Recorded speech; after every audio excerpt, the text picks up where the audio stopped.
رات کی قسم جب وہ چھا جائے اور دن کی قسم جب وہ روشن ہو جائے، اور اس ذات کی قسم جس نے نر اور مادہ پیدا کیے کہ تم لوگوں کی کوشش طرح طرح کی ہے۔ سو جس نے اللہ کے رستے میں مال دیا اور پرہیزگاری کی اور بہترین بات یعنی کلمہ توحید کو سچ جانا،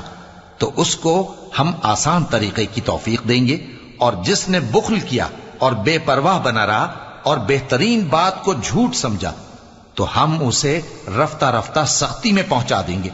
اور جب وہ دوزخ کے گڑھے میں گرے گا تو اس کا مال اس کے کچھ بھی کام نہ آئے گا۔ یقیناً راہ دکھا دینا ہمارا ذمہ ہے، اور بے شک آخرت اور دنیا ہماری ہی ملکیت ہیں۔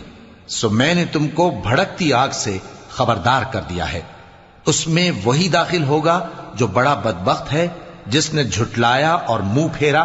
اور جو بڑا پرہیزگار ہے وہ اس